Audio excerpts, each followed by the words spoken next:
For all the nations have drunk the maddening wine of her adulteries. The king of the earth committed adultery with her, and the merchants of the earth grew rich from her excessive luxuries. Then I heard another voice from heaven say, come out of her, my people, so that you will not share in her sins, so that you will not receive any of her plagues.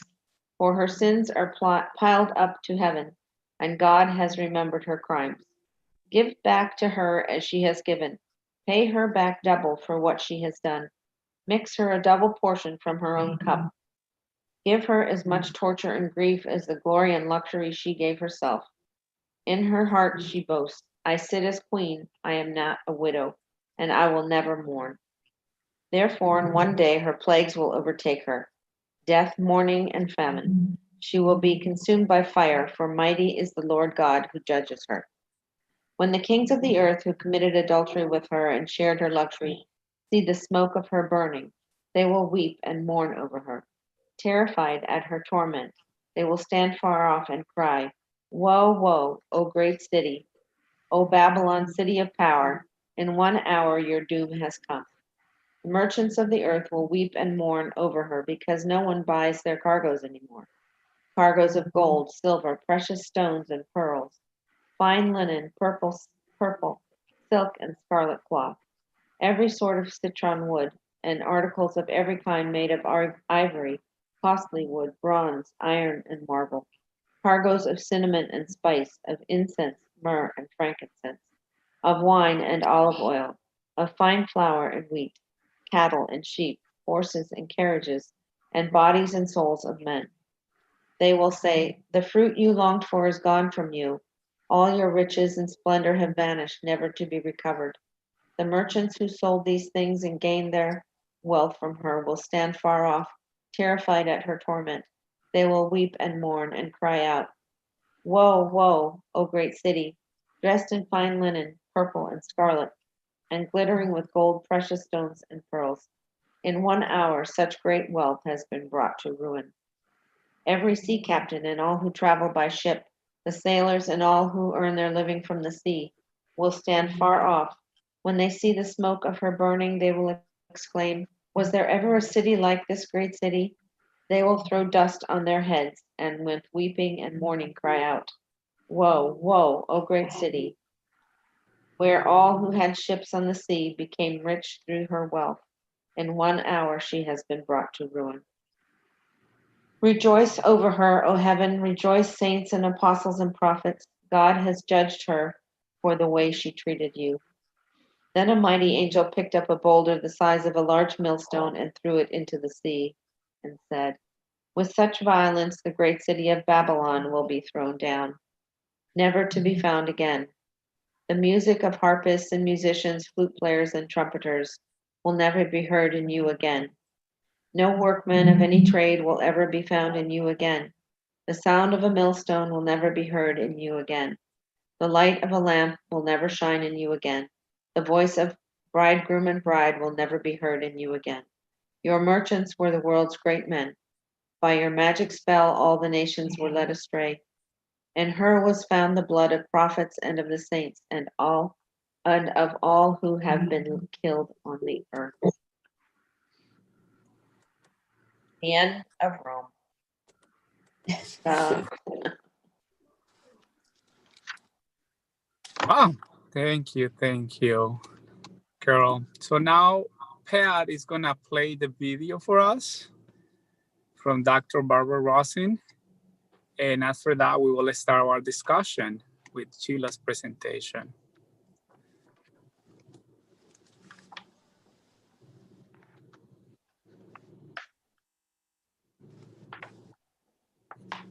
Get it.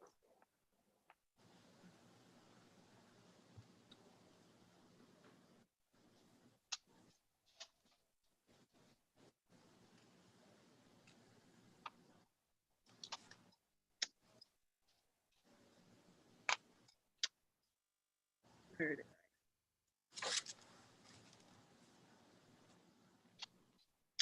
Sorry about that. Trying to share my screen. I had it up just a second ago There it is. The empire has fallen. Thank you, Pat.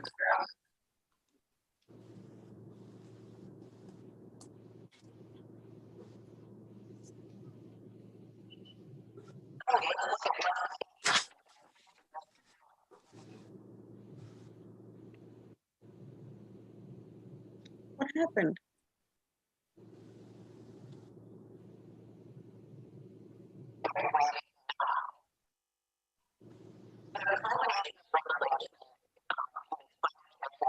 Can't understand her.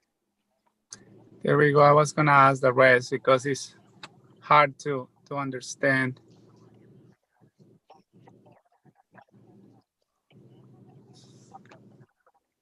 Did I do something here?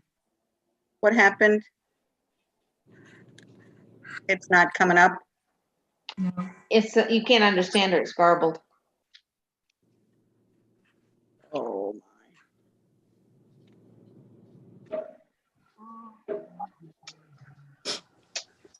Technical difficulties.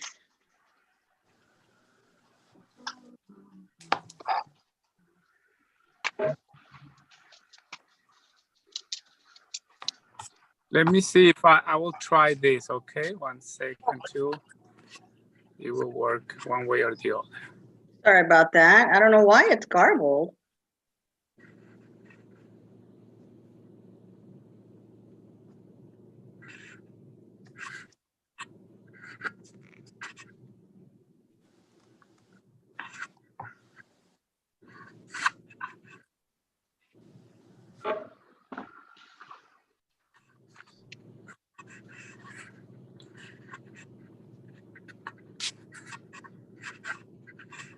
Any luck, Pat?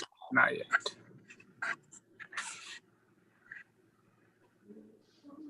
I'm going to try again. Please try that again and see.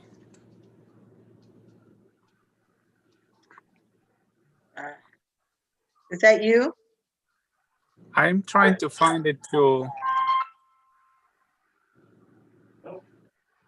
Let's see. What is this?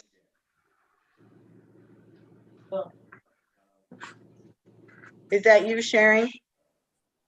What we Yes, but You want I cannot Empire? see which one Empire is has fallen. this one. Okay. Can you guys see my screen now? Yeah, but that's not the right one. That's not it. Empire has fallen is what you want. Yeah. down here, the bottom. Need to go That one? down. About 3 more. The empire has fallen. All right. Oh, you're on YouTube. Yeah. Oh, that's nice. Can you see it and hear it? Oh, No. No. No. You have the wrong one up there. The wrong one. What about now? Yeah, but it's playing the wrong one. Not the right one. Okay. Choose the Empire has fallen. You need to go. You need to go down three clicks Down. down. Down. Let me, that's not the right one. You were there, almost there. Let's see. So I go 3 down. That one. What about now? Now. oh, No? No. So, Pea, if you can try and see.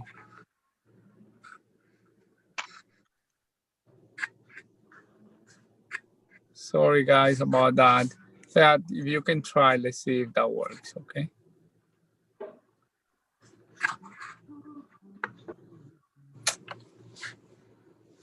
Otherwise, we can have the discussion without the video too. Let's see if we cannot find it. Can we hear it all? No? Okay.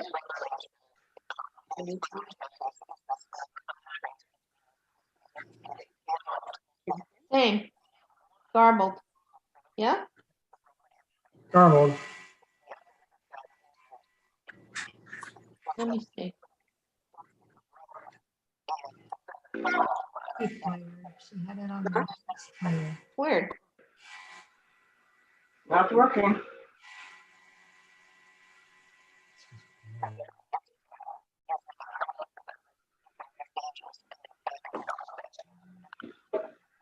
Dot is on her machine.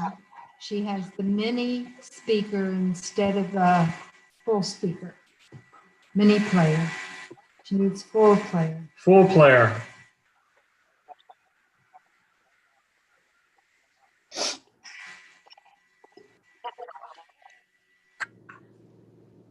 Oh, horse racing. Was that bad? I'm sorry. I don't have it at all now. I'm completely Gone. sorry, guys. It's all right, you tried. Is that me? No, Oh, Jesus. Goodness. Got you. What about just put it on my phone and show it? there we go. Try that and see. Hold on. Let me see where I'm at here. I'm showing Okay, right let's now look at lesson 1. 8. The empire has fallen. Evacuate Can you now. see? I can hear it good. The culmination of Revelation Yes. in its final chapters is this sort of contrast between these two cities. You could say it's a tale of two cities. And the one is evil Babylon, that's the Roman Empire, and the other is God's New Jerusalem. And we, as the people of God, then are put at a kind of fork in the road. And the call to us is to not choose this path, but to choose this one. And John uses a variety of strategies Sorry. to convince people that the Roman Empire's trajectory, its path, is not healthy for them. In fact, it's dangerous, and they've got to get off that path and onto the path of God's way of life. So he does this with this image of the two cities, and Rome is called Babylon, which is interesting. That's picking up on, it's scripting Rome in the role of the ancient empire of Babylon, which had destroyed the city of Jerusalem some 600 years earlier. And we can forget how daring this is to call Rome Babylon. That is an empire that's already fallen, while Rome is still very much in power. I mean, John is kind of in advance giving the sort of funeral liturgy or the funeral scene for the empire that was completely dominating people's lives. Now, we don't like the imagery that he uses in some of this, particularly depicting Rome as a woman. And I'm not going to try to justify it. I think it's terrible too, but just keep in mind that in languages that have gender, French, German, many others, table might be feminine, cup might be masculine.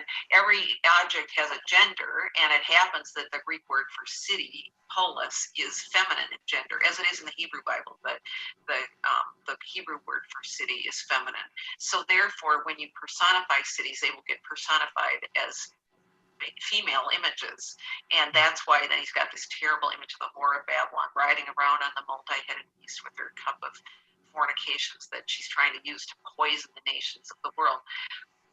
The only thing helpful about that image, I think, can be to see that there are aspects of empire and of our culture that are seductive to us, that can appear attractive but are very dangerous. But I think you need to move beyond that image of Rome and go to what's primary in chapter 18, which is the image of Rome as a city or as an empire, and not focus on the feminine aspects of it. And then in chapter 18, what you get is this amazing funeral scene.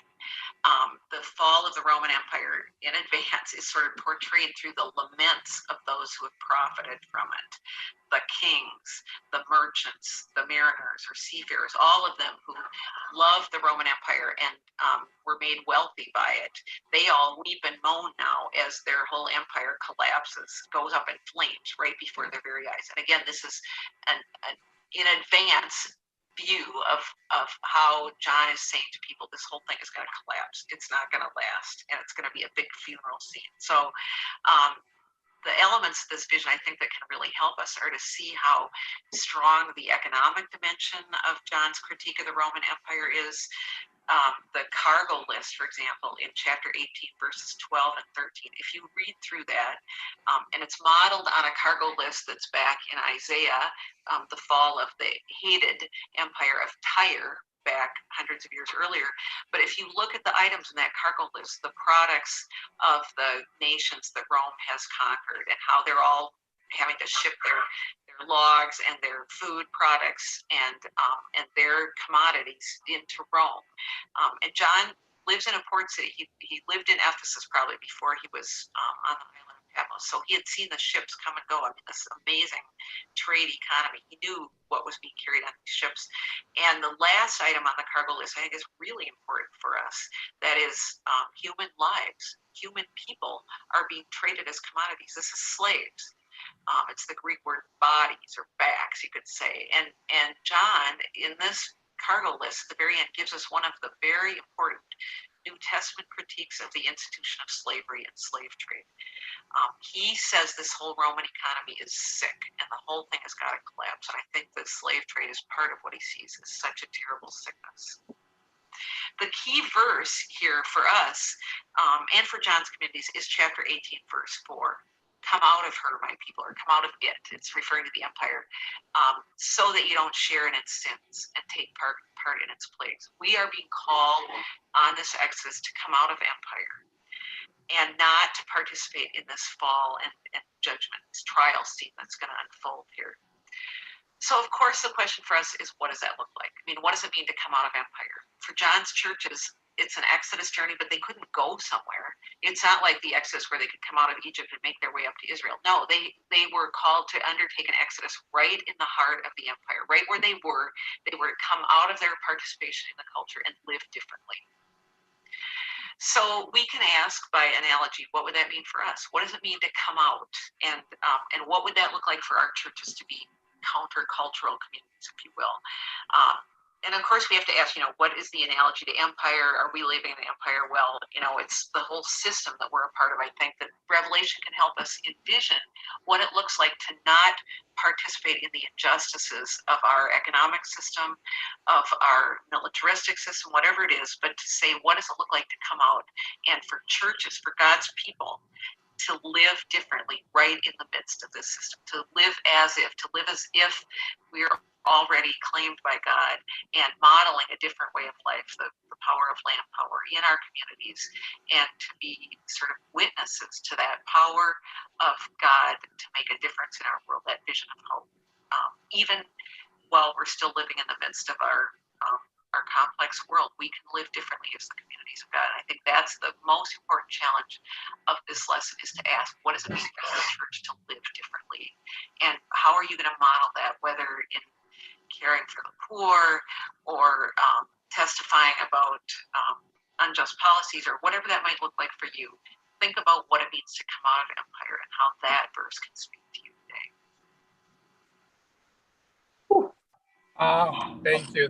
Thank you. I guess this is a good metaphor, actually, of what we are experiencing. That it is possible when there is a will, right? There is a song that says that. So anyway, we'll go deeper now with Sheila. Okay. In summary, Revelation culminates in a tale of two cities. The first one, we view the judgment of the evil city Babylon, which represents the Roman Empire. So here, John wants us to be repulsed by the violent ways and to be shocked at the collapse of their wealth and power. Even though Rome's still very much in power when John writes Revelations, he seeks to convince readers that Rome is doomed. He paints a portrait of political leaders lamenting the loss of their wealth, and while the victims of injustice can finally rejoice. He uses personification to show Rome as a woman, as a whore. And then in our next lesson, lesson 9, we will talk about the second tour. He'll take us to God's holy city, New Jerusalem, a place of beauty, and that's personified as a bride. John sets these two cities in contrast to persuade readers to make an urgent choice, and we must come out of Babylon. We can participate in God's New Jerusalem by doing that. Okay, so Babylon is the nickname he gives to the Roman Empire, and he does this to trigger memories of the Hebrew scriptures for readers. The core message of Revelation 17 and 18 is that empires will be judged. In both city visions, the same angel of the bowl plagues issues the invitation, "Come, I will show you," and carries the author in the spirit to a location where he is shown a city. The image of Rome as the whore of Babylon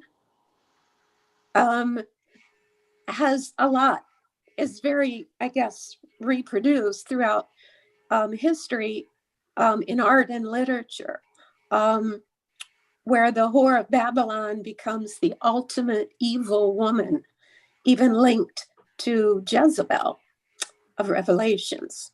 Generations of Christian women were cautioned not to dress in the color red because of this scarlet woman. Thought that was interesting. I'm glad that's not the case now.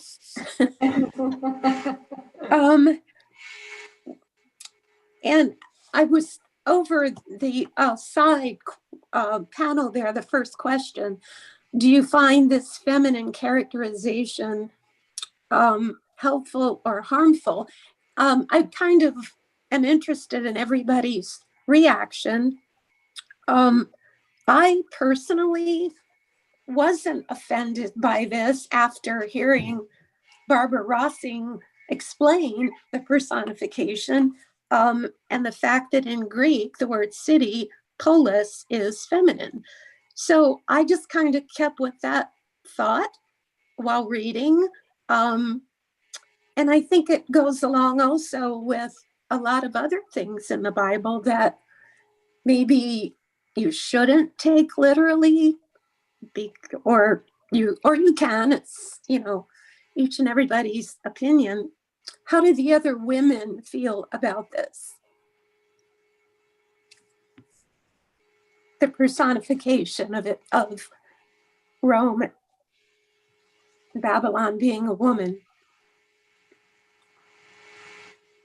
When you think of everything going on at once and all of that activity, all of that action, I think using a woman as, you know, how do you say it? Personification as a woman. Yeah. Seems reasonable to me. I don't think it's way out there to do that. I know maybe as a whore, but I think that's just also trying to depict that in any society, people can be horrible to each other and be violent and be, I just think it's reasonable. I mean, I get that. I can understand that. Yeah. I found it offensive. Did you? And I'm a guy. Yeah. Interesting. I understand again where they went, and the author of the segment is going and trying to interpret what Paul said, or what John said. But I just thought, you know, because it goes into such detail of this prostitute, this woman, you know, blah blah blah, and I guess it's because of, you know, our culture where, you know, we're at in time where we think about prostitutes and women. And I just thought, you know, wow, how degrading. They chose a woman, and the woman is the city and the city is a prostitute. I thought it was a little... Well, and in the reading, I'm not sure where that is exactly, but, you know, they talked about being cautious not to take it literally, because right. then it could lead to you know, issues against women. Yeah. Right. Yeah. I agree. But just like the author said here, two people for years couldn't wear red because you were really bad if you wear Sheila and Paula. Oh, that's why I wore red tonight. Whoa! I suppose I have been condemned. There you go. Oh, wow. Oh, Paula. Okay. The way I looked at it, I just saw it as John trying to get across to his reader a very strong description of trying to get the reader to understand how maybe how evil that whole city and what happened within the city. That's the way I looked at it. Uh-huh. It's Once so again, women complex. take the rap, Yeah, you know. it's so Uh, complex, you know? It so is. much And going I on. mean, Complex. again, if you think of, that time, like they said, the name of the cities was, a female gender. Mhm. Right. So, okay, but, and women were owned then, were not really, had no standing in society like we do today. Correct. But I still, it brings to mind that cartoon about, I just saw one recently, how women have to have mammograms, right? That was invented by men. So they need a machine for men. Put your goods in between the two plates, sir, and we'll smash it. Yeah. It's always women getting the bum rap, But yeah, it's not that. That's not how it's. I don't think that's how John was, thinking of it. But it's true. Now, you can't be called Jezebel. Who would call their kid Jezebel? Nobody. Right. Hopefully not. Yeah. It's just a case whereby, it's like in those days, women were depicted as being so chaste, so pure. So when you stepped out of that, if you were not that, then you were It's a big deal. definitely to the extreme. And that's how I looked at it. Because when you read about the women, in those days, women were very chaste, very pious. You didn't very often hear about the women. And, they were just there. So when a woman stepped out of that cocoon, it was like, oh my gosh. Yeah. Scary. I suppose if you stepped out of that cocoon, every church bell started ringing to bring the people out. Yeah. Okay, so I'll continue. The Carol just mentioned cartoonists, the personification of Rome as a whore being similar to an allegoric work of cartoonists, when the United States is sometimes represented as Lady Liberty or Uncle Sam, so male and female. That Babylon is an empire, not a woman, is made clear at the end of chapter 17. The woman you saw in the great city that rules over the kings of earth. And what made Revelation striking, I guess, at the time, was that it kind of overturned Rome's self-image, that they were this, and as a woman, self-image, the goddess of Rome, and instead portrayed the empire as a whore. So that would have been a total reversal there for the kings of Rome. Then I like this: when read in a deeper than literal manner, the critique of Babylon can be utilized as a resource for examining economic injustice today.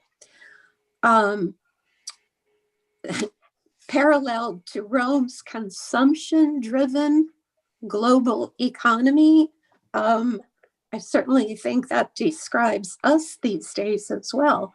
Consumption-driven global economy, not us personally, but us as a whole. The vision, this vision is undercut if we read it primarily as a woman, rather than seeing its meaning as political and economic criticism. So that kind of explains what he was trying to show. And then they talk about approaching this text in two different ways. We must always speak out, that's what I was saying earlier, Chuck, about if you took it literally, it could be used to subjugate women. But then it says the metaphor can be misused if we look at it that way. And at the same time, we can read this scene using it to examine ourselves and our role in political and economic injustice. So I was thinking very much about what we are going through right now and how, we're living in a struggling economy, and there certainly is economic injustice. Very, very real right now. So that's all I have. Thank you, Sheila. Yes, Yeah. really cool. Well, now let's continue because of time. Unless any of you have any comments, questions about that session, otherwise we'll go with Chuck, I believe, to talk about the economy. Yeah, this section that the author provided, I think was, to me, is one of the better ones that we've had. And I really can relate to a lot of this, especially about the economy. I'm not saying that it absolutely fits where we are today in the world or in the United States, but I think it really comes close. So as Chuck prepared, it's interesting to hear that from Chuck and from everybody here in the group, the connection of the book of Revelation with economy. Who would think about that? I just want to make that comment, okay? After he said what he said, it's amazing. Because, most of the people, it's scary. If anyone else wants to follow up, I can give you a few seconds on that, but anyone else wants to comment on that?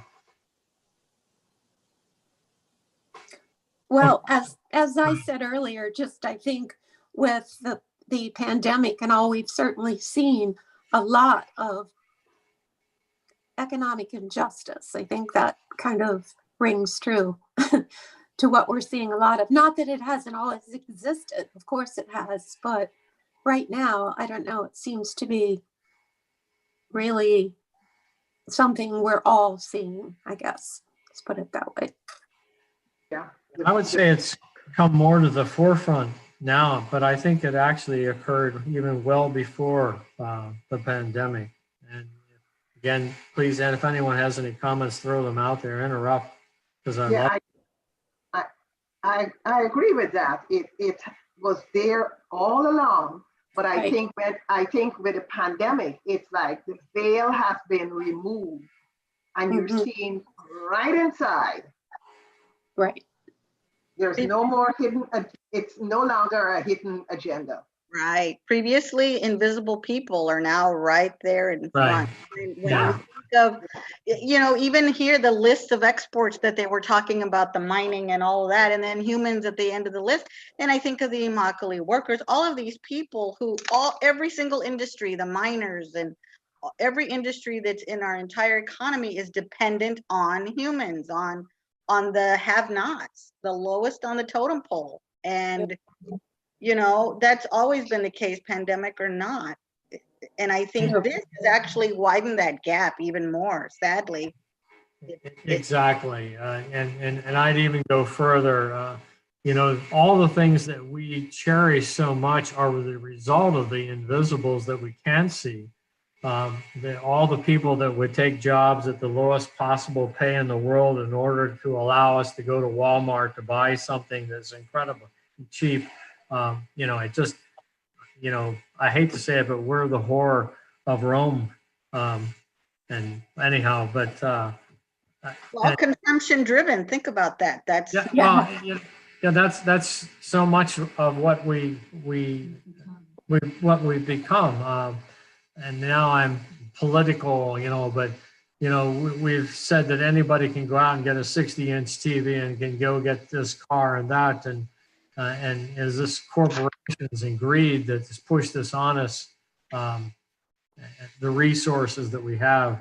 But back to the text, that were my thoughts. Rome lives by its predatory trade, trafficking in resources from the farthest points of the Roman Empire. Is that us?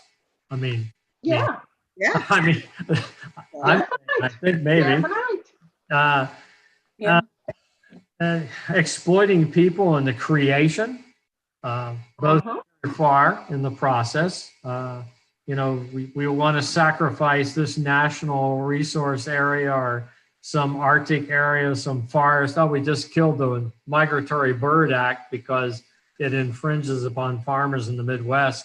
We don't want to, we don't want to keep protection of migratory birds, etc. Rome is the adulterous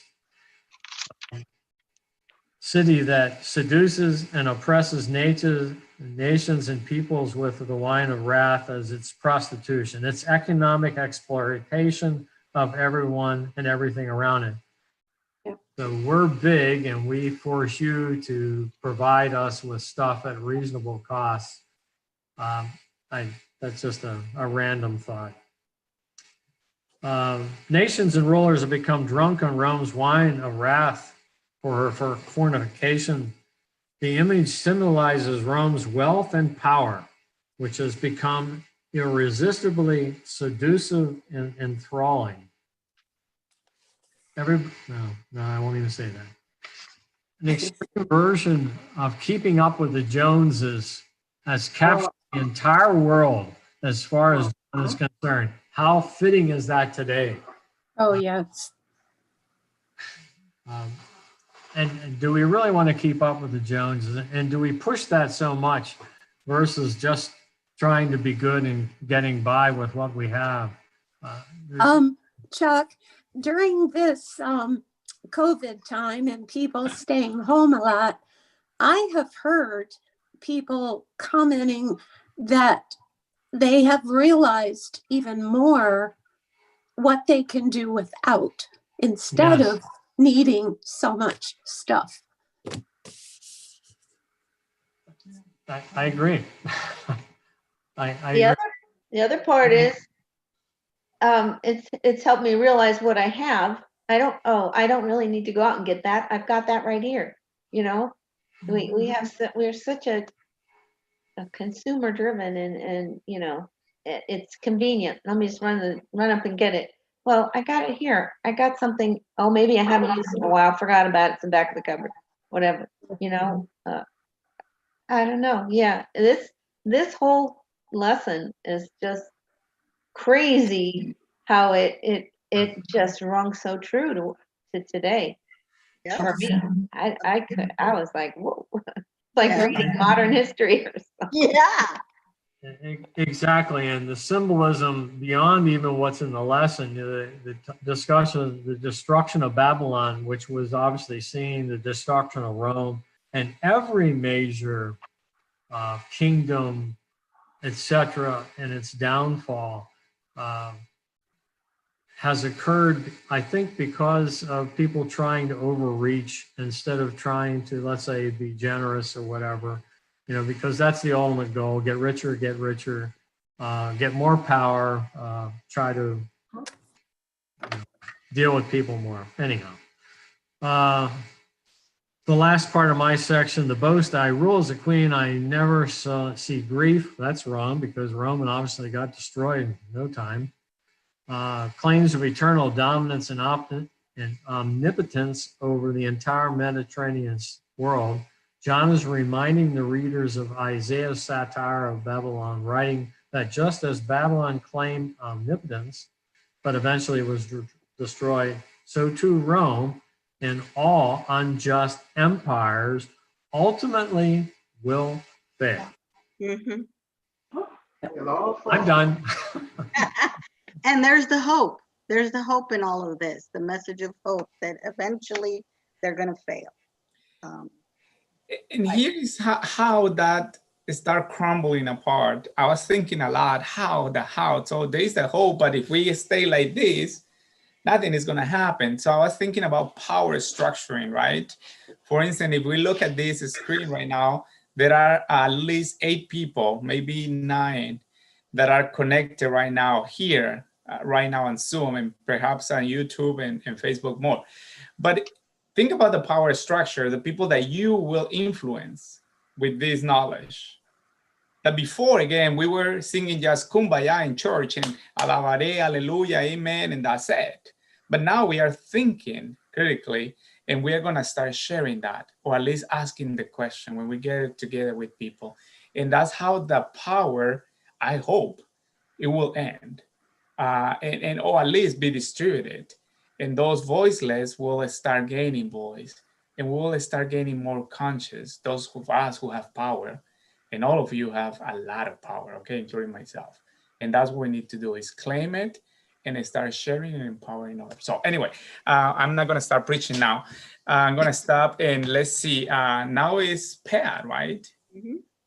Oh, Pat is gonna talk about horses, I believe. That's on page 66, all the king's horses and all the king's men. I really like the title of that section.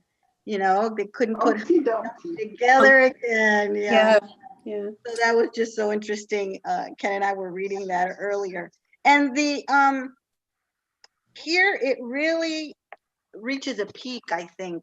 All of that overconsumption and all of the you know, people were there. He was letting them witness the destruction of that empire.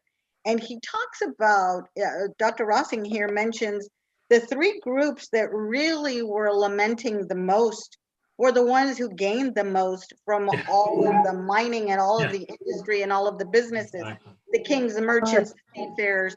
Who were they? They were the ones running the show. They were the ones who, you know, sold the hardwoods and the stones and the pearls and the gold, and they had all of the riches. And so this was very interesting to me, in that, especially that cargo list, I keep going back to that the humans were at the bottom of the list because they really were the most abused commodity of all of it, you know, more than the pearls, more than anything else. And that those folks didn't realize that in any structure, in any empire, any kind of structure, they're the main resource, not the ones at the bottom. They should be at the top of the list. And I just thought that the way they described all of that lamenting, they were feeling sorry for the loss of all that money, all their exports. You know, the ships were sinking, and what do we do now? And I think that even using current time, thinking about now, who's going to be okay? Well, we are people who realize, I think, that you can go, how should I say, look at what your heart is telling you and act accordingly. And I think that not focusing on all that consumerism and buying and like Chuck was saying, you know, keeping up with the Joneses and all of that, I think that that's really going to help people get through these sorts of times. It really has brought those things to the forefront. And here in Revelations, I think John is really trying to get them to understand that all of that, the people who really are losing out are the ones who have lost focus, who really weren't following God, or really never really paid attention. You know, that capitalism in itself is not evil. It's not. I don't believe. It's the effects. It's letting that become the primary focus. The effects to the others. We'll always have haves and have-nots. There'll always be that. But I think, as Pastor was saying, if you learn to distribute things more and be more generous, I think that it will change the world.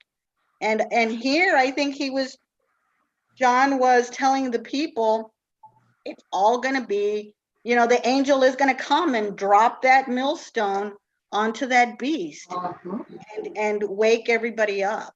You know how they say that this is a big wake-up call? Well, I think that's what was happening. Like Carol said, this is so relevant to today's, what we're all going through today.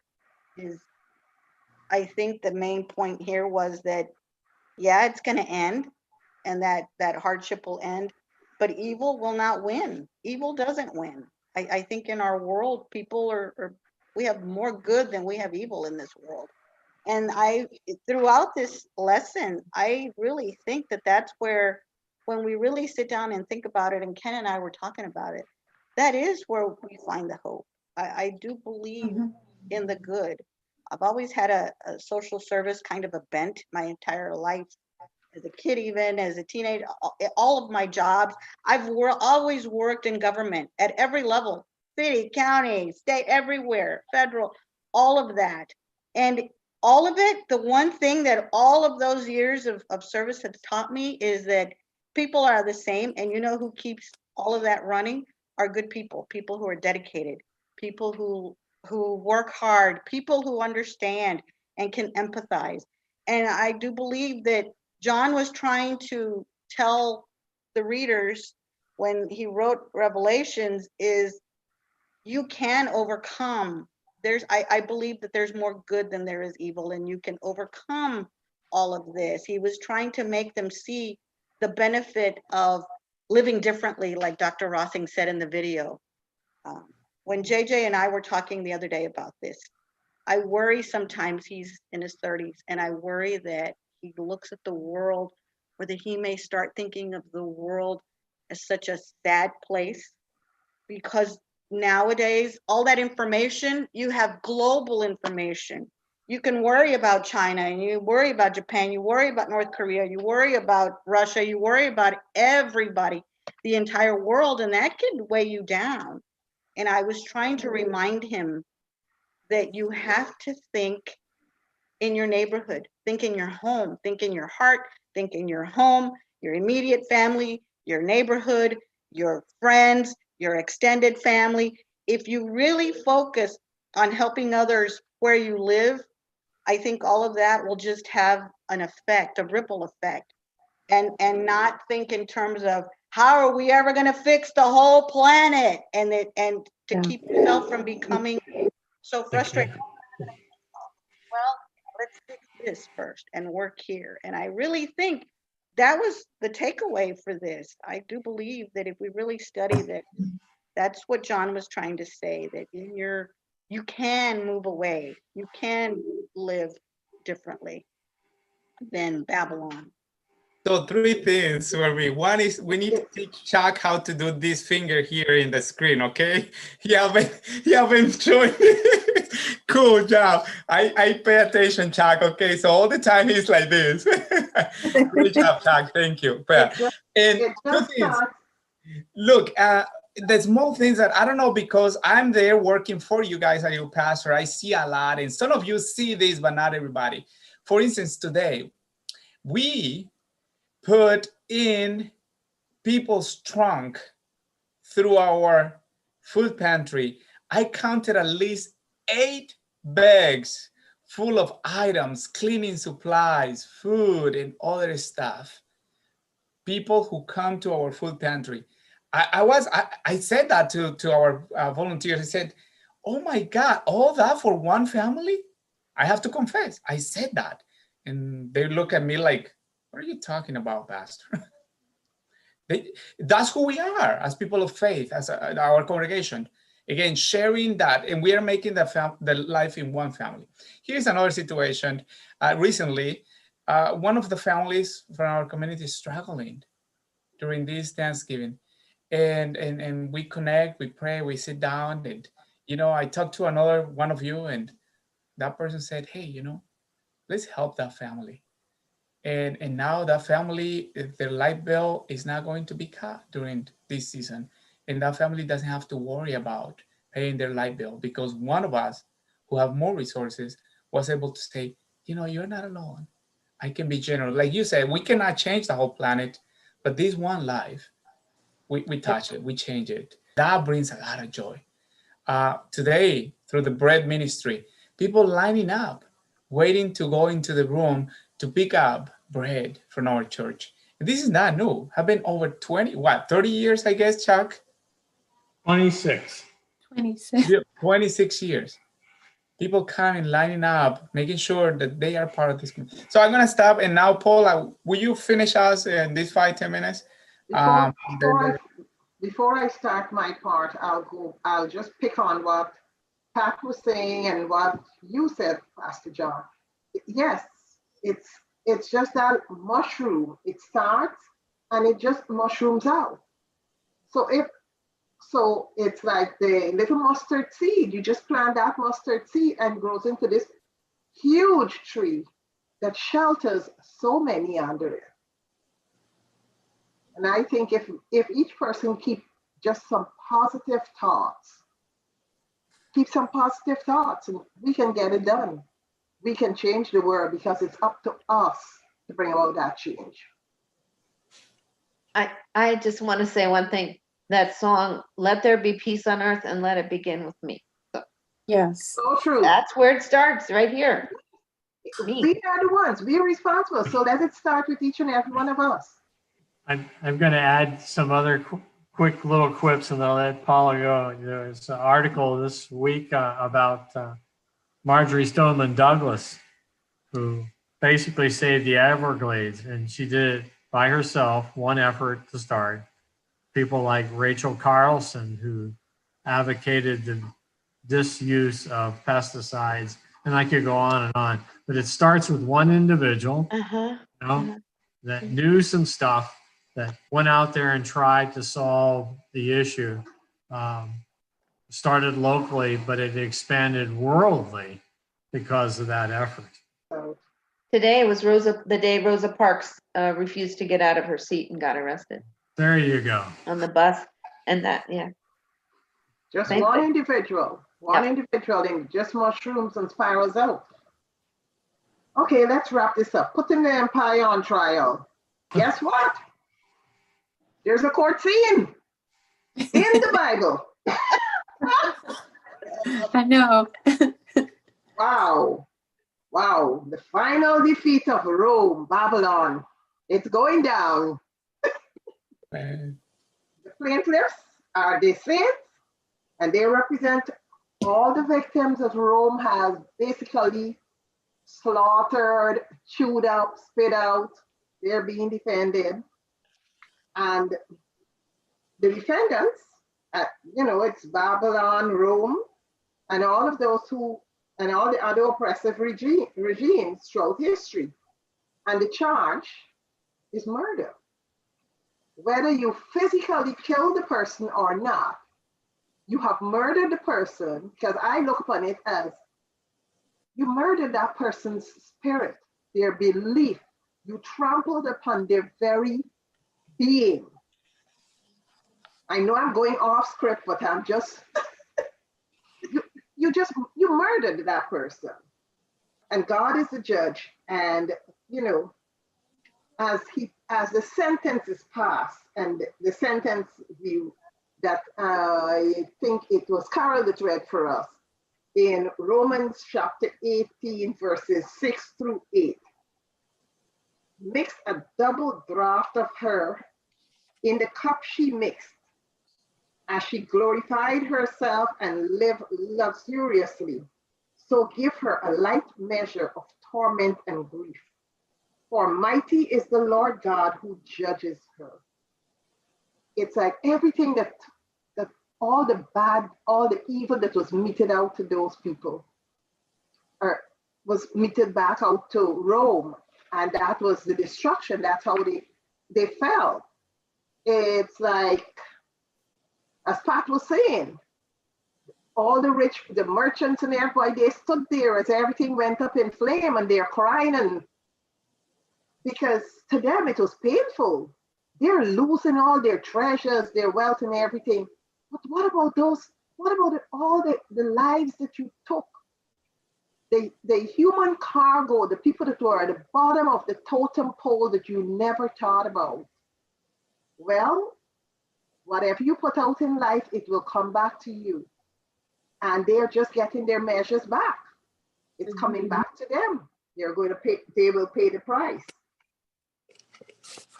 Because those who oppress the world with unjust trade and violence will be sentenced and punished. The empire will come to an end. In Jesus, the slain lamb, the new reign of God has already begun to dawn. Because God, the lamb is saying, I'm here, I will rescue my people. And that's what is happening right now. God's new world of salvation with justice. We are called to come out of empires come away from what is wrong. Let's step out, as we were saying earlier. The peace begins with each and every one of us. And if each and every one of us step out and wave that banner of peace and hold that peace and extend that peace to others, think of the difference we can make in the world. It's a contrast, you know, it's a contrast, it's an alternative. It's God's contrast in the world. It's an alternative from the injustice, from all the injustice that has been done. We have to learn to live in a different story. God's people become a sign of prophetic judgment against the explorative empire by living differently. We're turning that corner. Let's live differently. Revelation wants our churches and each one of us to be enthralled by a new and wonderful vision of Lamb power, the power of nonviolent love to change the world. As Cara said, let peace begin with each and every one of us. We could change the world in a nonviolent way. I remember as a child hearing my father speak of Mahatma Gandhi, who, I may not get it right. Chuck, if you can help me, if I go down the wrong path, but my father spoke of Mahatma Gandhi walking, just walking, and he kept on telling, because at that time, was he the ruler in India? He wasn't a ruler, he was just a person in India. And he walked from Delhi to the sea in order to take seawater and make it into salt, because the British Empire taxed salt at the time. Oh, okay. So he told his people to go to the sea and we'll boil water and make our own salt and we won't pay your tax. And my father always talked about everything he did in peace. And he always said, there'll be no violence. Yes. He stressed non-violence. So why can't we get on board with that? Yeah. Right. That's my piece. Cool. So any other insights for this final lesson before we finish and wrap up? Well, I'd like to read one of the last parts of Paula's thing, just because I loved a lot of the words in the last section. The question for us today is to search out how the church can come out of the empire. How do we live according to a different story? The dominant stories of our contemporary culture and of empire. How do we live? And you already explained, how we should, and many of the others have talked about it. But I think that's a really important thing, is how are we going to come out of the culture that we're in today to live in a way that, my favorite thing from my youth, or the youth group, is what would Jesus do? How are we going to live our lives? Awesome. Yeah. And I want to encourage all of you as a congregation is that, again, I believe there is that DNA in our congregation of we are open doors for the community, and that's why we exist as a church. There are many congregations who are worried more about themselves, that inward mentality. And I believe, at least that's what we keep teaching, learning, and practicing and preaching as well right now, is that, again, if our door closes tomorrow, we are okay, but we will go big. We'll continue serving our community. We are not worried about paying our bills that much as we are worried about serving the neighbor and serving the poor and being with them. And again, some key leaders perhaps are worried, how are we going to pay? God will provide. But let us continue changing the world. Let's continue. And I believe that's our mandate, or God's mandate, to serve. And God will provide. Awesome. I know that some of you will be drinking or drunk by this time next week. I believe you guys are going someplace, 2 or 3. No, Sheila? No, Didn't you're say going that. away. You didn't say that. No, I didn't. I said Carol and I will be. Oh, Carol is away. part of that too. Okay, we Yeah, Carol's part of that. so but we want you guys to be part of it, even if you are drinking. Will you We will try to tune in. I'm yes. taking my computer. I'm gonna take my book. your Bible. Yeah, Fingers just crossed. don't We'll be assign there. us anything in case we miss. That's all. Okay. So no pressure at all, guys, to see you next week, even with your drinks on your hand, okay? Okay. We love you. So let's finish. So we will continue tomorrow. Next week is our final lesson, right? Lesson 9. I will try to assign something simple to the two of you who are out, but Okay. just to make sure that you are in. No, but we'll see. But if you cannot make it, we'll cover. Okay, don't worry. Let's see. Let's finish with a prayer. Beautiful prayer too. I believe it's one of the most amazing prayer. Oh, before I pray, while I was listening to the discussion of all of you, first I was a proud pastor at the beginning of the Bible study. Then maybe 3/4 I was a prouder pastor, but today, honestly, after this discussion, I am the proudest, if that's a correct word. The proudest pastor. Honestly, hearing all of you is like, wow, embracing all this and learning. And I believe this is what a true Bible study is. So thank you guys for making it so cool, so exciting. I was rejoicing, laughing and enjoying and smiling, not laughing, but Good. So let us pray and give thanks to God, okay? Please join me, page 68. Let us pray. God of heaven, Heaven and earth. you are You more are most wise Full of and full compassion. of compassion. As As empires empires rise and fall, we thank We you thank you for your for your sure promises that you that are, you are with us through all all time, time and time space. and space. that you love. that you love and cherish us as your children. children. Help Help us us Us to let to go let of go all that all that keeps keeps us us from from coming out coming of Coming empire, out of empire. so that we so can that we can be your be your followers. followers. help us to Help us to resist resist the seductions of money and power, and and help help us to embrace your way your of way life. of life. bring Bring your justice to all evil regimes regimes today, and hear the cries of their victims.